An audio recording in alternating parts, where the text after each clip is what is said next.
ओम शांति। आज 30 मार्च 2022 दिन बुधवार की साकार मुरली। आइए अब सुनते हैं मीठे बाप दादा के मधुर महावाक्यों को। मीठे बच्चे, तुम बाप के बने हो इस दुनिया से मरने के लिए। ऐसी अवस्था पक्की करो जो अंत में बाप के सिवाय कोई भी याद ना आए।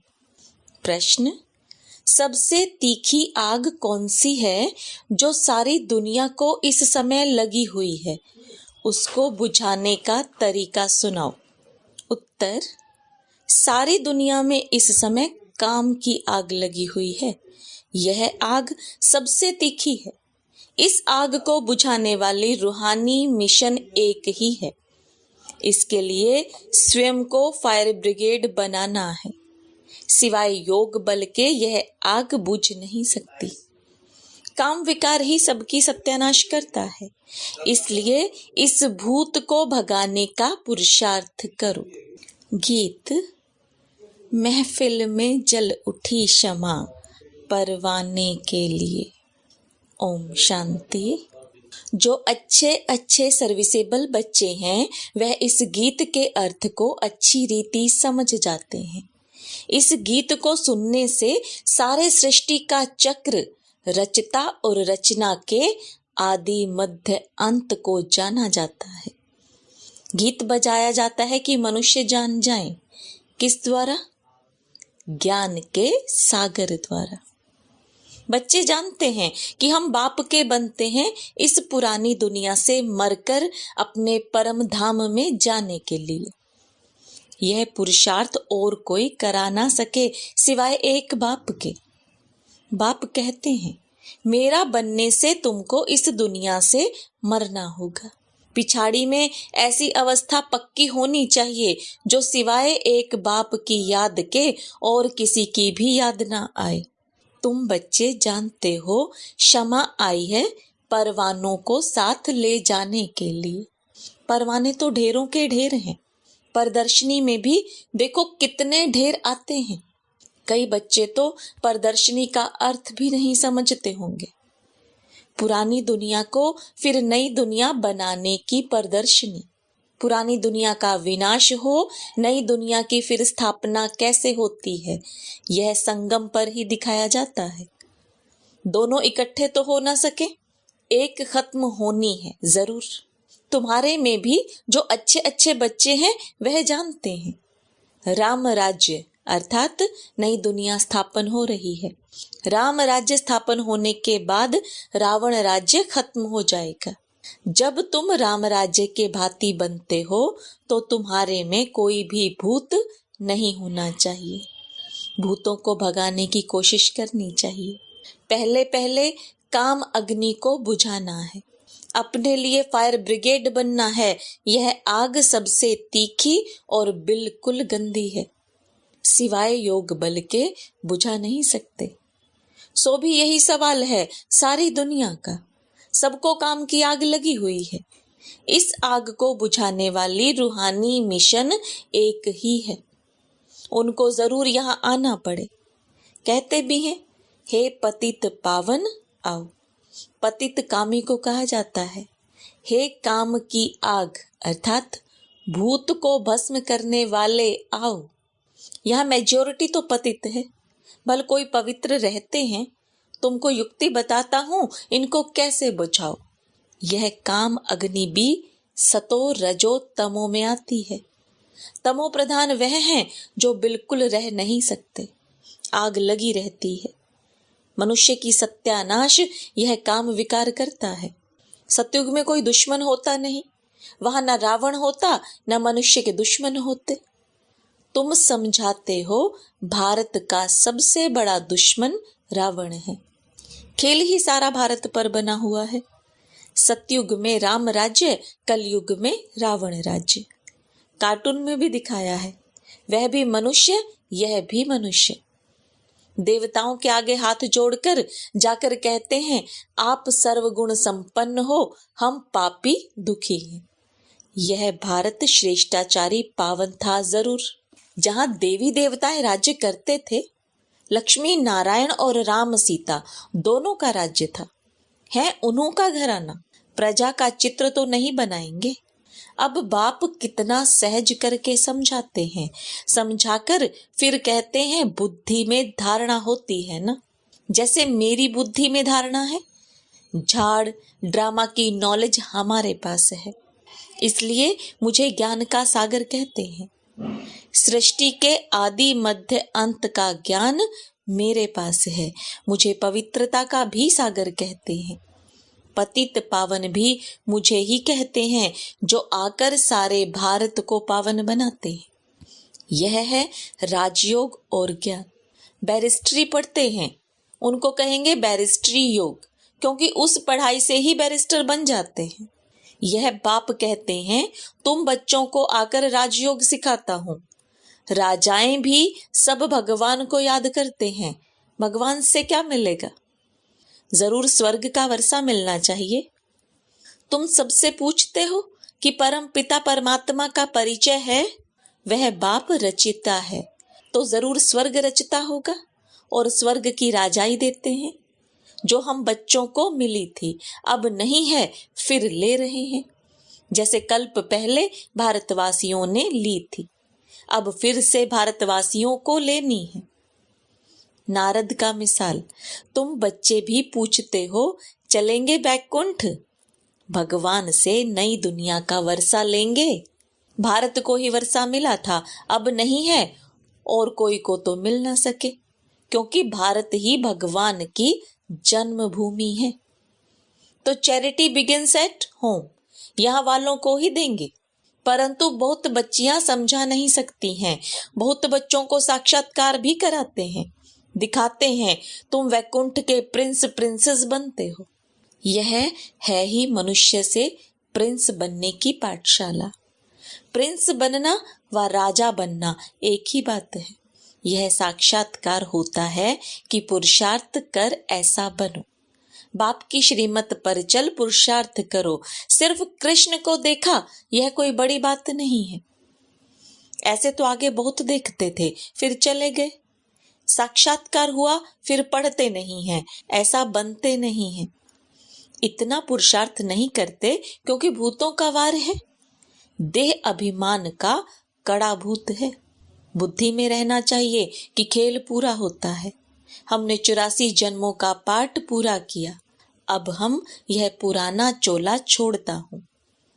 यह भी सिर्फ याद पड़ जाए तो अहो भाग्य, खुशी का पारा चढ़ा रहे।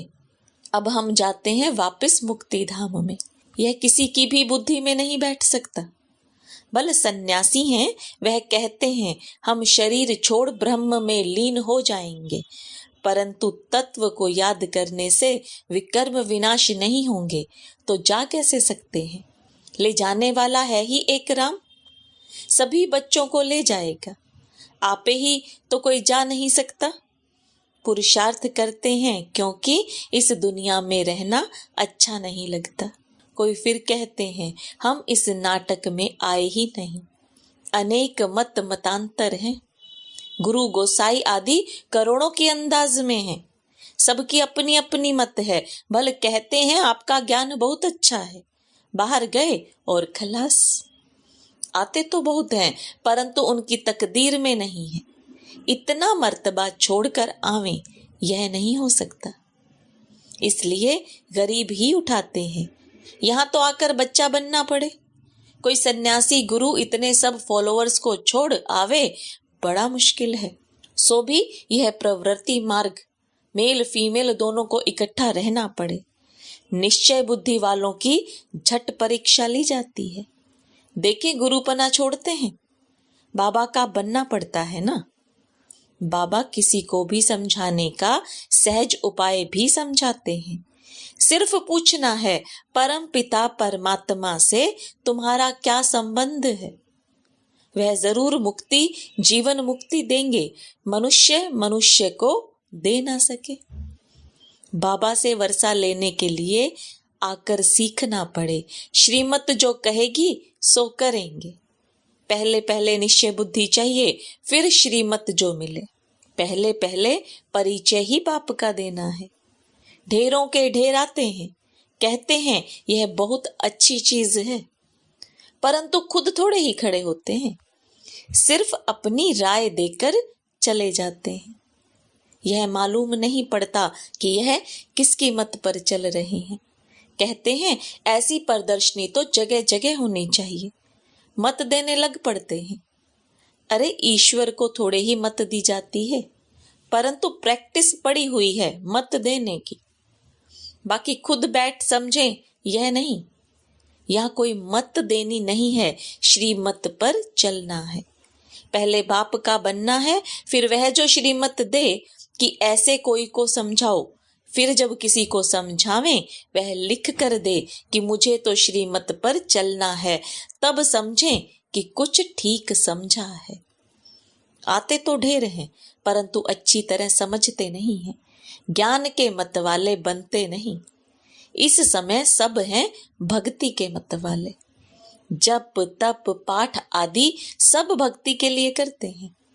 भगवान कहते हैं आधा कल्प तुमने भक्ति की है, भगवान से मिलने के लिए सब भक्त ठहरे।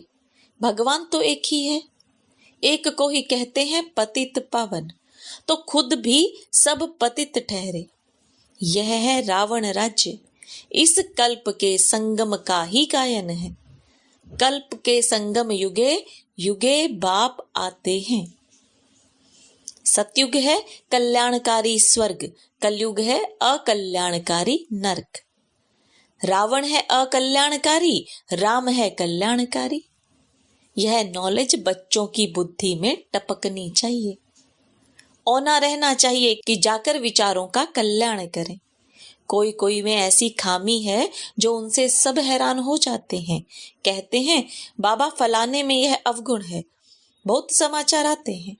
बाबा का कहना है समाचार दो तो सावधानी मिले।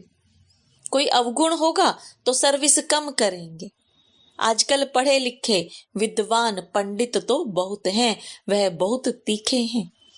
कच्चे बच्चों का तो माथा ही खराब कर दें, इसलिए तीखे तीखे बच्चों को बुलाते हैं। समझते हैं यह हमारे से होशियार है। प्रदर्शनी से भी बाबा समाचार मंगाते रहते हैं। कौन कौन अच्छी सर्विस करते हैं, इसमें बड़े होशियार चाहिए।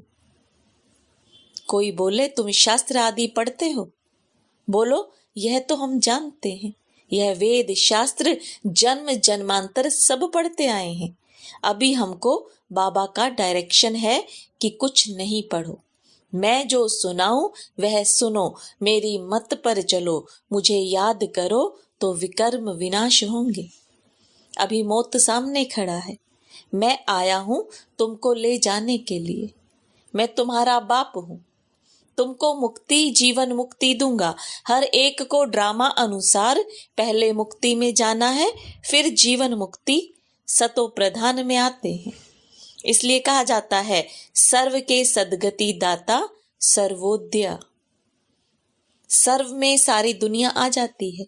सर्व माना सारी दुनिया का बाप समझाते हैं। वह सब हैं अल्पकाल हद की सर्विस करने वाले। बेहद का सर्वोदया लीडर तो एक ही है। सारी विश्व पर दया कर विश्व को बदलने वाला है। तुम जानते हो बाबा हमको विश्व का मालिक बनाने आए हैं। एवर हेल्दी वेल्दी बन जाएंगे, परंतु इतना भी किसी को बुद्धि में नहीं बैठता। 2 अक्षर भी बैठे तो अच्छा है। हम भगवान बाप के बच्चे हैं। भगवान से स्वर्ग का वर्षा मिलना चाहिए। मिला हुआ था, अब नहीं है, फिर मिल रहा है। बाप कहते हैं मुझे याद करो, वर्षे को याद करो, 1-2 को यही मंत्र दो, मैं तुम्हारा बेहद का बाप हूं। धर्म स्थापना के लिए धक्के तो खाने पड़ते हैं। बुद्धि में यह रहना चाहिए कि अब नाटक पूरा होता है, बाकी थोड़ा समय है, जाना है अपने घर, फिर हमारा नए सिर पाठ शुरू होगा। यह बुद्धि में रहे तो बहुत अच्छा। तुम बच्चों के कदम कदम में पदम भरे हुए हैं। बड़ी जबरदस्त कमाई है। खुद भगवान कमाई करने की राय देते हैं। राय पर चलने से स्वर्ग में तो पहुंच जाते हैं, परंतु स्वर्ग में भी फिर ऊंच पद पाना चाहिए। यह कमाई है चुपचाप करने की। कर्मेंद्रियों से कर्म करो परंतु दिल साजन की तरफ हो, बस बेड़ा पार। बड़ी जबरदस्त कमाई है। बाप की सर्विस में रहने से ऑटोमेटिकली बहुत आमदनी होती है। अच्छा, मीठे मीठे सिकिलदे बच्चों प्रति माता पिता बाप दादा का याद प्यार और गुड मॉर्निंग। रूहानी बाप की रूहानी बच्चों को नमस्ते। रूहानी बच्चों की रूहानी बाप दादा को याद प्यार गुड मॉर्निंग और नमस्ते। धारणा के लिए मुख्य सार। अब यह नाटक पूरा हुआ, हमें वापस मुक्ति धाम में जाना है। इस खुशी में रह पुरानी देह का अभिमान छोड़ देना है। एक बाप की मत पर चलना है, बाप को अपनी मत नहीं देनी है। निश्चय बुद्धि बन बाप की जो श्रीमत मिली है उस पर चलते रहना है। वरदान। भिन्न भिन्न स्थितियों के आसन पर एकाग्र हो बैठने वाले राजयोगी स्वराज्य अधिकारी भव। राजयोगी बच्चों के लिए भिन्न भिन्न स्थितियां ही आसन हैं। कभी स्वमान की स्थिति में स्थित हो जाओ तो कभी फरिश्ते स्थिति में, कभी लाइट हाउस माइट हाउस स्थिति में, कभी प्यार स्वरूप लवलीन स्थिति में। जैसे आसन पर एकाग्र होकर बैठते हैं, ऐसे आप भी भिन्न भिन्न स्थिति के आसन पर स्थित हो वैरायटी स्थितियों का अनुभव करो। जब चाहो तब मन बुद्धि को ऑर्डर करो और संकल्प करते ही उस स्थिति में स्थित हो जाओ। तब कहेंगे राजयोगी स्वराज्य अधिकारी। स्लोगन। वफादार वह है जिसे संकल्प में भी कोई देहधारी आकर्षित ना करे। ओम शांति।